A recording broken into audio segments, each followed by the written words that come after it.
Go ahead, Charlie. No, I was just wondering about this reverb we're getting right up here and everything.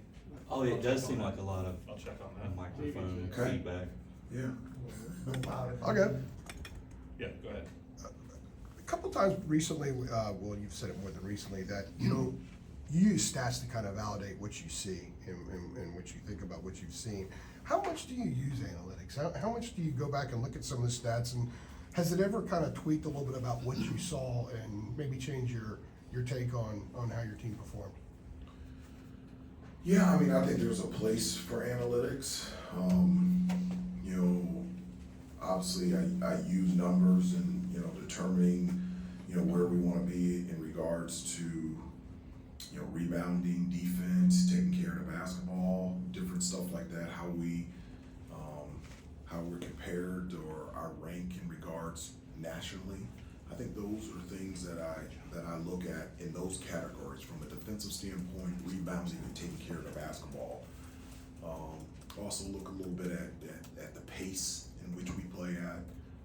But those three things I look at regularly in terms of defense, rebounding, and taking care of the basketball. And there are marks that I want our team to consistently hit on that. And coming out of the trip that you guys were just on, what are some of those numbers that are concerning to you that validate maybe what you saw or maybe enhance what you saw? Well, from a defensive standpoint, the 6 halves in Maui, 3 of the 6, we've allowed teams to shoot over 50% from the field. That's not where we want to be. In the 3 games in Maui, teams were averaging 90 points per game. That's not good for us. That's not where we want to be. Rebounding the basketball in the 3 games in Maui, we were a -4. That's definitely not where we need to be. We've got to do a better job of getting to the offensive glass.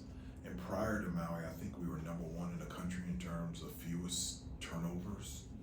And in the 3 games in Maui, we averaged more turnovers than assists. And A lot of points off turnovers. a lot of points off turnovers. And so you see and I've been clear and direct with the guys, those are the 3 categories that I look at every day for this team. And those are the 3 categories that have to be good for us to be good.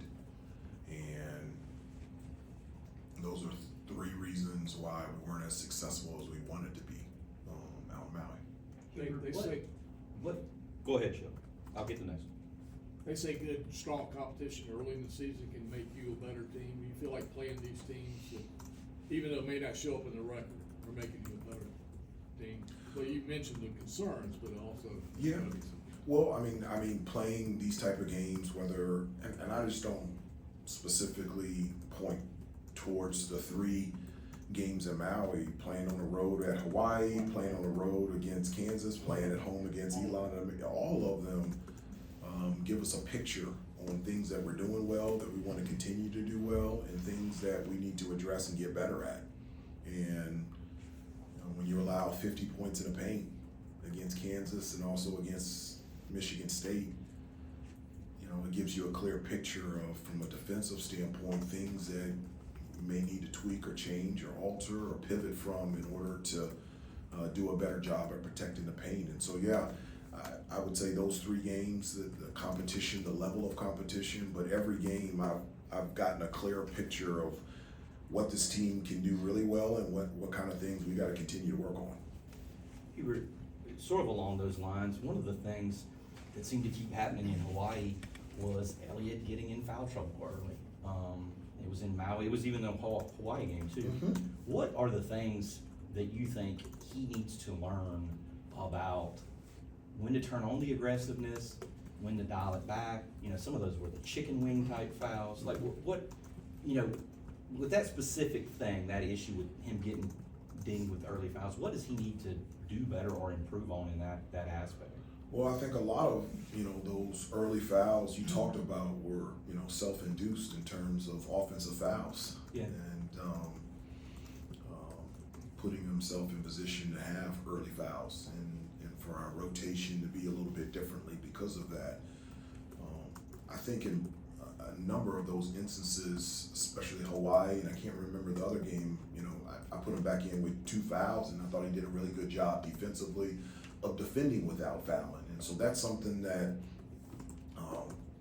not just him, but for all of us have got to do a better job at.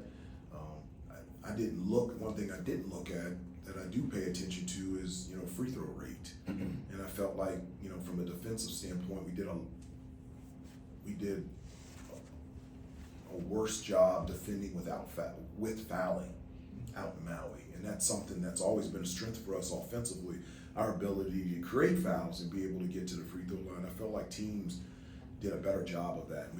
That's something that we need to improve on, moving forward. Is it an adjustment for Elliott how physical the opponents have been on him during that trip? Well, I think the physicality in Maui was,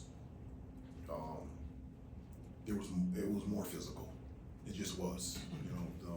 There were bigger guards, physical, athletic, and playing at North Carolina, playing at this level, this is what you expect. And so there's an adjustment period in regards to that, and that's something that, something else that we learned from is, just a type of physicality, not only taking it, but giving it back.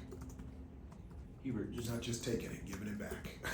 just to follow up on that real quick, you hear coaches say, I'd rather have to tell you to slow down than to speed up. Like, I know it's a fine line in terms of Elliott, but like, do you have to have any sort of dialogue with him about maybe pulling it back every now and then, maybe some of those loose balls that he's gone for, got a couple fouls that way? Yeah. Like, is that any sort of conversation you have to have, need to have? No, in regards to like loose balls, like I'm not, effort is effort. I want you diving on loose balls. I want our guys, and I say this to them all the time, I want them to play fast and free. And so the conversations that I have with players in regards to dial it back is when it gets out of control. But one of the things that has been good for us is playing at great pace. Sure. Yeah. And so, our transition game, our pace in which we transition from defense to offense has been really good this year. And so I don't want to dial that back. But just being aware of getting those extra fouls that could be eliminated, that's really important to us. And I think that's something that we learned over the last week. Hubert, you touched on it a little bit, defending without fouling. What are some of the other things you've noticed on film defensively and stuff you have to teach, reteach, hone in on with these guys moving forward? Yeah, it's interesting, when you play 4 games in 6 days or 3 games in 3 days, you don't really, it's not really, you don't get a chance to practice, you're preparing, and maybe some of the discipline and details, the things that you work on in practice, you don't have time to talk about and reinforce because you're preparing for the next game. And so defensively, we've got to do a better job guarding the ball, one-on-one, whether it's in the post or the perimeter. We have to do a better job at protecting the paint. We just do. We have to do a better job at communicating and talking. I've never seen a good defensive team not talk, not be good communicators. And this is probably the biggest area defensively, or one of the biggest, is being able to rebound the basketball.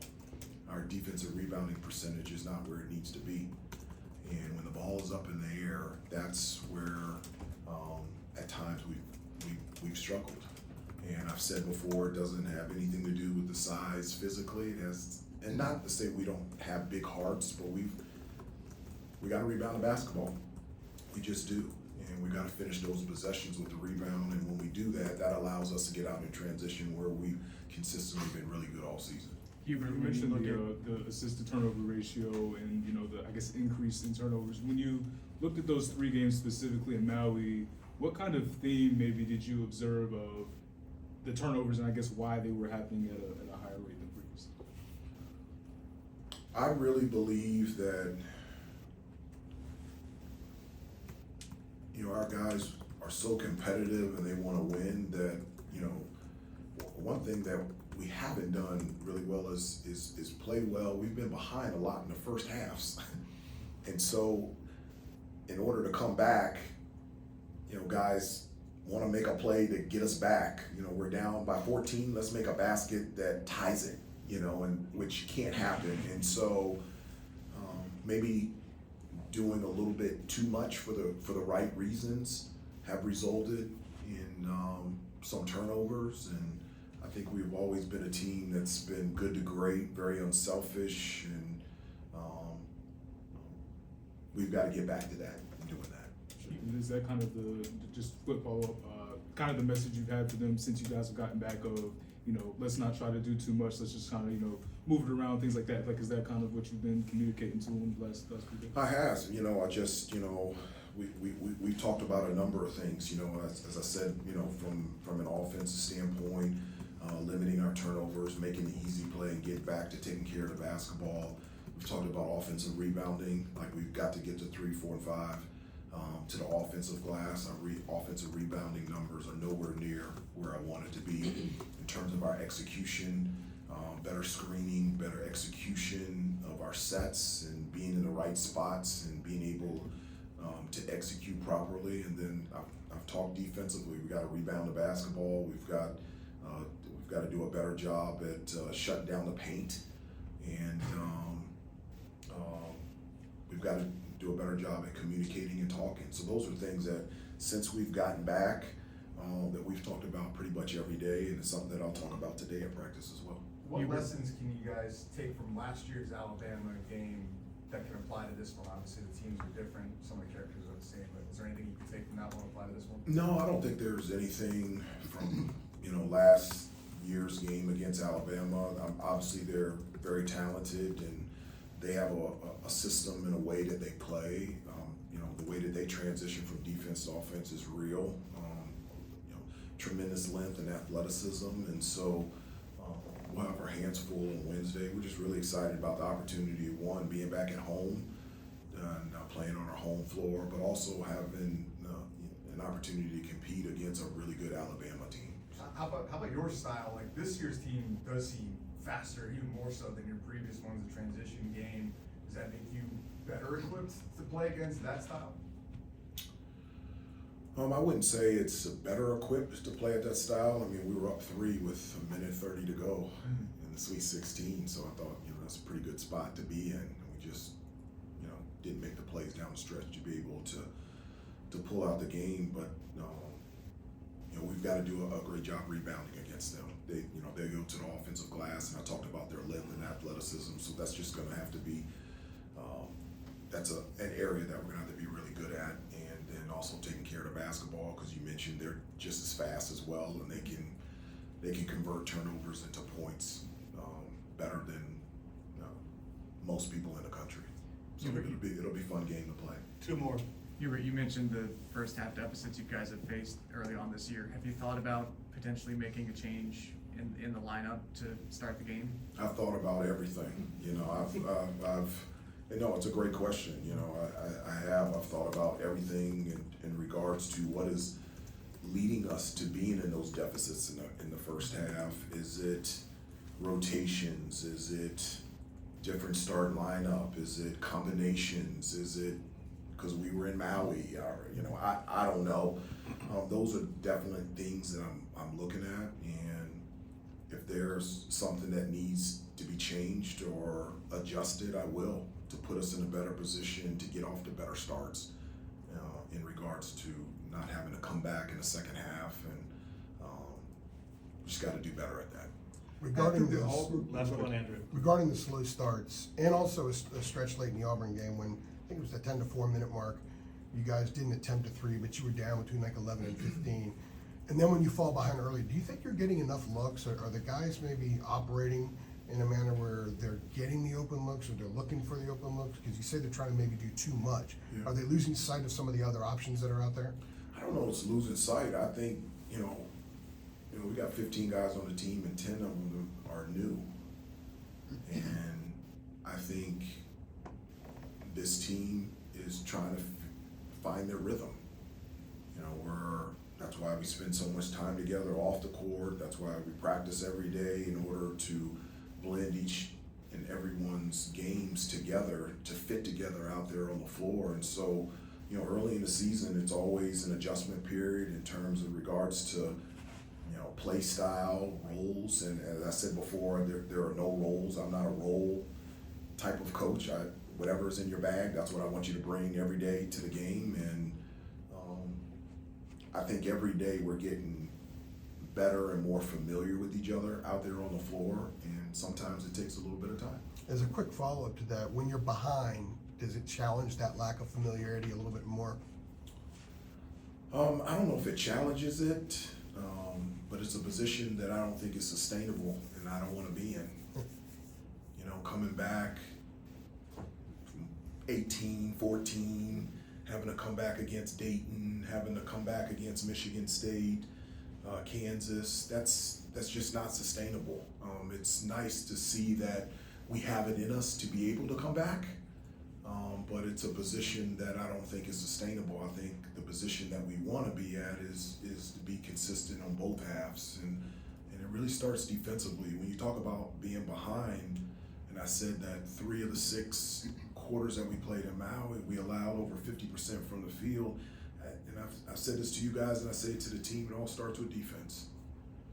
The success of this team is going to be tied to how good a defensive team we become and how good a rebounding team we become. It's plain and simple. It's right there. Thanks, everybody. Thanks, Coach.